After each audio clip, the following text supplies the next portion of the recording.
কারা কারা নবদ্বীপ গেছো হাত তোলো দেখি। কারা কারা নবদ্বীপ গেছো? আস্তে আস্তে, এত কম ভক্ত? ও বাবা, জীবনের এতগুলো বৎসর পেরিয়ে গেল, হিন্দু সনাতন হয়ে দুটো কথা বলি। এই দেখুন, আচ্ছা তার আগে আমাকে বলো তো, বৃন্দাবন কে কে গেছে? হাত তোলো দেখি। বৃন্দাবনে আরও সংখ্যাটা কমেই যাবে। হ্যাঁ, পুরী ধাম কে কে বেড়াতে গেছে দেখি? হ্যাঁ, পুরীটা অনেকজনে গেছে, 3 বার। বাহ। এই বাঙালির, আমি বাঙালির হয়ে 2-4টে কথা বলি। দেখবেন বাঙালির ওই যে ঘোরার জায়গা যখন হয়, যখন বেড়ানোর জায়গা সিদ্ধান্ত হয়, দেখবে দুটো জায়গা আমরা খুব বেশি দিয়ে থাকি। তার মধ্যে একটা হচ্ছে দার্জিলিং বা গ্যাংটক, আর একটা হয়ে গেল আমাদের এই কাছে রয়েছে দীঘা। দীঘাতে সমুদ্র রয়েছে, তাই আমরা পুরী ধাম যাওয়ার চেষ্টা করি। কষ্ট করে পুরী যেতে যাবো কেন, দীঘায় যদি সমুদ্র রয়েছে, পুরীতে গিয়ে তো সেই সমুদ্রে খেলাই করব। আর দার্জিলিং বা গ্যাংটক শরীরটাকে একটু শান্তি দেওয়ার জন্য, মনটাকে একটু শান্তি দেওয়ার জন্য। আচ্ছা, আমি কেন জিজ্ঞাসা করলাম এই নবদ্বীপ কে কে গেছো বা বৃন্দাবন কে কে গেছো? তার কারণটা কি বলুন তো? এই ভারতবর্ষটা নিতান্তই আমাদের, সত্যি কথা একদম। এবার এই ভারতবর্ষের মাটিতে অনেক অনেক তীর্থ আছে, প্রচুর তীর্থ আছে। সকল তীর্থে যাওয়ার কথা কিন্তু আমি বলিনি। এইখানে আমরা যেহেতু এখন লীলা কীর্তনের মধ্যে রয়েছি, আমাদের ভাবতত্ত্ব আস্বাদন আজকের হচ্ছে শ্রীধাম নবদ্বীপ, তাই আমি নবদ্বীপের কথা জিজ্ঞাসা করলাম। আর নিত্য প্রতিদিন আমরা যে লীলারস আস্বাদন করি সেগুলো হচ্ছে শ্রীধাম বৃন্দাবনে নিত্য লীলা, তাই জন্য আমি বৃন্দাবনের কথা জিজ্ঞাসা করলাম। তা তোমরা বৃন্দাবন আর নবদ্বীপে এত কম হাত তুললে, তাহলে যদি একটু তীর্থের কথা বলতে যাই তাহলে তো মনে হয় হাতগুলোই উঠবে না। আচ্ছা, এইখানে এতজন ভক্ত রয়েছে, কেউ আমাকে বলতে পারবে এই ভারতবর্ষের মধ্যে পঞ্চতীর্থ কোনগুলি? পঞ্চতীর্থ বলো, কেউ বলতে পারবে পঞ্চতীর্থ? 5টা তীর্থ।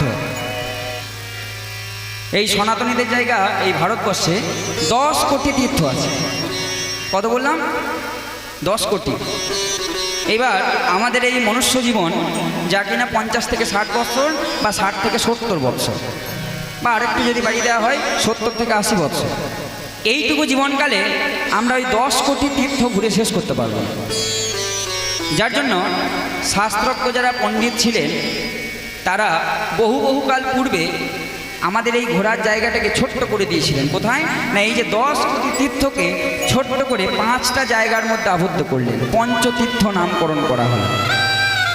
সবার জানা উচিত এগুলো, অন্তত হিন্দু সনাতনী হয়ে এগুলো জানা উচিত, কারণ এগুলো আমাদের নিজস্ব সম্পদ। পঞ্চতীর্থ, 5টা তীর্থ। এই দেখবেন যখন কোথাও মানে কাউরি ঘরে যখন পুজো হয়, পুজো করা হয়, এই পুজোর কক্ষে, পুজোর সামনে যেখানে ভগবানের পুজো হবে, তার সামনে দেখবেন একটা কোষাকুষি রাখা থাকে। আশা করি এখানেও থাকবে। এটা হয়তো সবাই জানেন যে হ্যাঁ, কোষাকুষি রাখা থাকে, কিন্তু আমরা কোনোদিন জানার বোঝার চেষ্টা করি না যে কোষাকুষির মধ্যে কী আছে। শুধু কোষাকুষি বলে নয়, যে কোনো সামগ্রী হিন্দু শাস্ত্রে যে কোনো বিষয়, তার মধ্যে অনেক গভীর তত্ত্ব কিন্তু লুকিয়ে থাকে। আমরা সেগুলো জানা বোঝার চেষ্টা করি না। ব্রাহ্মণ ঠাকুর পুজো করতে আসে, ওই ব্রাহ্মণ ঠাকুর আমরাও চিন্তা করি যতক্ষণ না পুজোটা করে বাড়ি চলে যাবে ব্রাহ্মণ, ততক্ষণ তো খেতে পারবো না, উপোস করে আছি পুজো হবে বলে। যার জন্য আমরাও ব্রাহ্মণকে আরও তো ওইভাবে খুঁচাতে যাই না, জিজ্ঞাসা করতে যাই না। আর ব্রাহ্মণ ঠাকুরেরও বলতে বয়ে গেছে 51 টাকা দক্ষিণাতে কেন বলতে যাবে, অত জ্ঞানের কথা। 51 টাকা একটা টোটো করে গেলে টোটো ভাড়াও সেই টোটোওয়ালা নিয়ে নিচ্ছে, তাহলে শিক্ষার দানটা কী হলো? জয় নিতাই। কিন্তু এগুলো সবার, প্রত্যেক বাঙালির হোক বা প্রত্যেক হিন্দু সনাতনী জানা কিন্তু উচিত, জানা দরকার, কর্তব্য। 5টা তীর্থ যাকে কিনা ওই কোষাকুষির মধ্যে আবাহন করা হয় মন্ত্রের দ্বারা। এই দেখুন, এতদিন পর্যন্ত জানতেন না, আজকে আমি বলে দিচ্ছি, সবাই কিন্তু মুখস্থ করে নেবেন এখানে। এরপরে যদি কেউ জিজ্ঞাসা করে, বা এরপরে আমি বা যদি আবার কখনো এসে জিজ্ঞাসা করি, আমি যেন উত্তরটা পাই। পঞ্চতীর্থ কী কী? কুরুক্ষেত্র, গয়া, গঙ্গা, প্রভাস, পুষ্কর। কি কি বললাম? কুরুক্ষেত্র, গয়া, গঙ্গা, পুষ্কর আর প্রভাস।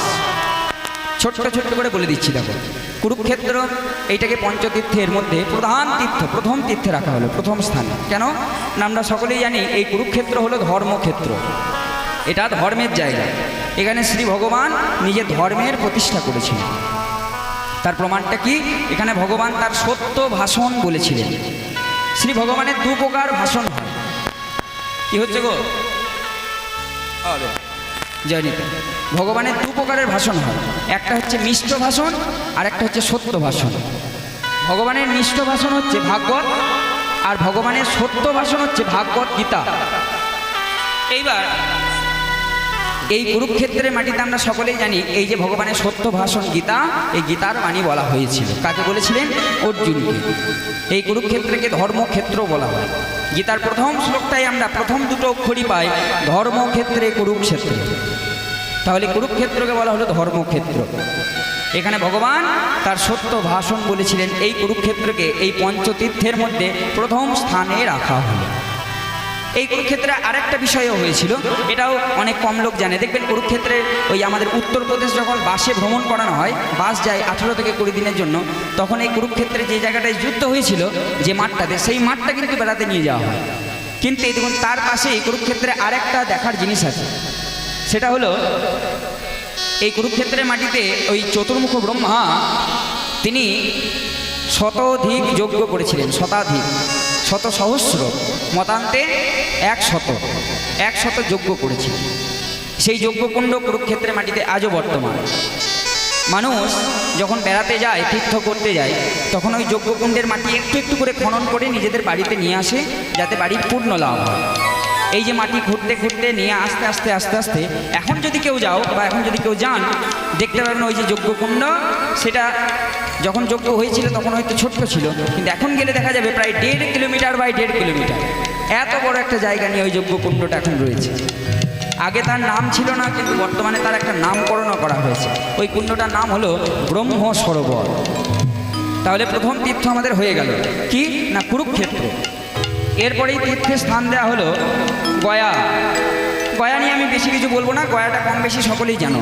হয়তো জানতে না যে এটা মহাতীর্থের মধ্যে পড়ছে, কিন্তু গয়ার বিষয়ে সবারই কম বেশি ধারণা আছে। গয়াতে আমরা সকলে জানি গয়া কাশীতে পিণ্ডদান করা হয়, গয়ার একটা মাহাত্ম্য রয়েছে জয় নিতাই। তাহলে দেখো কুরুক্ষেত্র হয়ে গেল, গয়া হয়ে গেল। এরপরে ওই মহাতীর্থের তৃতীয় স্থানে রয়েছে গঙ্গা। তোমাদের পাশে দামোদর রয়েছে, এটা দামোদর নদী তো, যেটা পেরিয়ে আসছে বর্ধমানে, হ্যাঁ দামোদর রয়েছে। কিন্তু এই তীর্থের মধ্যে জায়গা পেল গঙ্গা, কারণ গঙ্গা আমাদের প্রত্যেকের জননী, প্রত্যেকের মা। কিন্তু একটা লক্ষ্যের বিষয় আছে এই গঙ্গার ক্ষেত্রে। যখন আমরা গঙ্গা নদী দেখি, আমরা ক্লাস ওই 6-7-এ পড়েছিলাম যে গঙ্গার উৎপত্তি হয়েছে ভারতবর্ষের একদম উত্তর প্রান্তে গঙ্গোত্রী হিমবাহ থেকে, আর এসে শেষ হয়েছে কোথায়? এই বঙ্গোপসাগরে। আর না হলে বাংলাদেশে চলে গেছে পদ্মা আকারে, সেটাও সে এসে বঙ্গোপসাগরই শেষে মিলেছে। তাহলে লক্ষ্যের বিষয় দেখো কত বড়। কোথায় সৃষ্টি হয়েছে? গঙ্গোত্রী হিমবাহে। গোটা ভারতবর্ষটা ঘুরতে ঘুরতে ঘুরতে ঘুরতে এসে পড়েছে বঙ্গোপসাগর। তাহলে গঙ্গার এত বড় যে প্রবাহ, তা এত বড় প্রবাহের তীর্থ কোন জায়গাটাকে ধরবে? সেটাও কিন্তু শাস্ত্রে বর্ণনা করা আছে। যদিও গঙ্গা যেহেতু মা, গঙ্গা কিন্তু সব জায়গায় পবিত্র, সমান পবিত্র। কোনো সন্তান যদি মায়ের কাছে যায়, মা কিন্তু সেই সন্তানকে কখনো ফিরিয়ে দেবে না, মা কিন্তু সেই সন্তানকে কোলে নেবে। তথাপি শাস্ত্রে বর্ণনা করা হলো এত বড় গঙ্গার প্রবাহের মধ্যে দুটি স্থানে গঙ্গা হচ্ছে সর্বোত্তম। একটা কথা তোমরা জানো, একটা জায়গা তোমরা চেনো, দেখবে একটা কথা মুখে মুখে খুব প্রচলিত আছে, খুব প্রচলিত কথা। সেটা কি না? সব তীর্থ বারবার, তারপরে গঙ্গাসাগর একবার। গঙ্গাসাগরের গঙ্গা এত বড় প্রবাহের মধ্যে সর্বোত্তম স্থান পেয়েছে। আরেকটা জায়গা আছে গঙ্গা, সেটা হচ্ছে কনখল। এই কনখলটা হয়তো অনেকে জানো না, কারণ এই উত্তরপ্রদেশে বাস যখন যায় কনখলটাও দেখানো হয় না। এই কনখলটা হচ্ছে হরিদ্বারের গঙ্গা।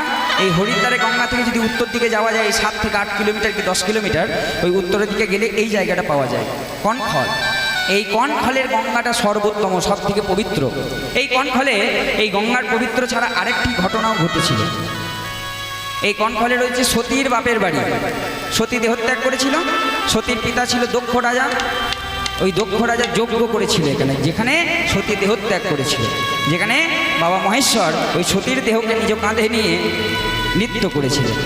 সেই জায়গাটা হলো কনখল। তাহলে দেখো কুরুক্ষেত্র হলো, গয়া হলো, আর গঙ্গার মধ্যে দুটি স্থান হলো, একটা হচ্ছে কনখলে গঙ্গা, আর একটা হচ্ছে গঙ্গাসাগরের গঙ্গা। বেশ, এই তিনটে যদিও বা সকলের মোটামুটি জানা, এরপরের দুটো আবার খুবই অজানা, মানুষ জানেই না বলতে গেলে। একটা হচ্ছে পুষ্কর। এই পুষ্কর তীর্থ হচ্ছে রাজস্থানের এই পুষ্কর তীর্থে এই ভারতবর্ষের মধ্যে একমাত্র চতুর্মুখ ব্রহ্মার মন্দির রয়েছে। এটা মহাতীর্থের মধ্যে চতুর্থ স্থানে একে জায়গা দেওয়া হয়। আর সবার শেষ জায়গাটা কি না প্রভাস। এই প্রভাস তীর্থ হচ্ছে গুজরাটে। গুজরাটে ওই সমুদ্রের তীরে যদি কেউ বেড়াতে যাও দেখবে দ্বাদশ জ্যোতির্লিঙ্গের প্রথম জ্যোতির্লিঙ্গ সোমনাথ। গোটা ভারতবর্ষের মধ্যে যে 12টা জ্যোতির্লিঙ্গ, 12টা শিবলিঙ্গ আমরা পাই 12টা জায়গায়, তার মধ্যে প্রথম জ্যোতির্লিঙ্গ হচ্ছে গুজরাটের সমুদ্রের তীরে সোমনাথ মন্দির। এই সোমনাথ মন্দির থেকে 1 কিলোমিটারের ভেতরেই রয়েছে এই প্রভাস তীর্থ। জয়দেব মনে থাকবে তো? 5টা তীর্থের নাম কুরুক্ষেত্র, গয়া, গঙ্গা, পুষ্কর, প্রভাস। আর তার সঙ্গে আমাদের মতো যারা বৈষ্ণব ধর্ম অবলম্বন করেছি তাদের কাছে মহাতীর্থ হিসেবে গণিত 3টি স্থান। একটা হচ্ছে নদিয়া নবদ্বীপ, একটা হচ্ছে উড়িষ্যা শ্রীক্ষেত্র নীলাচলপুরী, আর একটা হচ্ছে শ্রীময় শ্রীধাম বৃন্দাবন। তাহলে তারই মধ্যে আজকে একটা ধামে আমরা আমাদের মনটাকে নিয়ে যাব। কোথায় না নবদ্বীপ ধাম। এবার নবদ্বীপ ধামে গেলে বাবা রাধা রাধা তো বলা হবে না। নবদ্বীপে গেলে দেখবে দুটো কথা শুনতে পাওয়া যায়, একটা হচ্ছে জয় গৌর আর একটা হচ্ছে হরে কৃষ্ণ। যেমন আমার বাড়ি হচ্ছে বোলপুর, এই বোলপুরে বীরভূম জেলায় রয়েছে নিতাই চাঁদের জন্মভূমি বীরচন্দ্রপুর। এই বীরচন্দ্রপুরে গেলে শোনা যায় জয় নিতাই, মুখে মুখে সবাই জয় নিতাই বলে কথা বলে। তেমনি ওই বৃন্দাবনে যদি যাওয়া যায় তোমরা সকলে জানো রাধে রাধে বলতে হবে। তাহলে নদিয়া নবদ্বীপে যদি যেতে হয় তাহলে দেখবে যারা ইস্কনের ভক্ত তারা বলবে হরে কৃষ্ণ, আর যারা নবদ্বীপের মানুষ কিন্তু হরে কৃষ্ণটা কম ব্যবহার করে, তারা আবার জয় গৌর বলেই বেশি সম্বোধন করে জয় নিতাই। তাহলে আজকে আমরা গোড়ার নাম করে গৌরের নাম করতে করতে মনটাকে নিয়ে যাব সেই নবদ্বীপ ধামে। সকলে গাইবে, সকলেই জানা গান। ভজ গৌরাঙ্গ কহ গৌরাঙ্গ লহ গৌরাঙ্গের নাম রে। ভজ গৌরাঙ্গ কহ গৌরাঙ্গ লহ গৌরাঙ্গের নাম রে। ভজ গৌরাঙ্গ কহ গৌরাঙ্গ লহ গৌরাঙ্গের নাম রে। ভজ গৌরাঙ্গ কহ গৌরাঙ্গ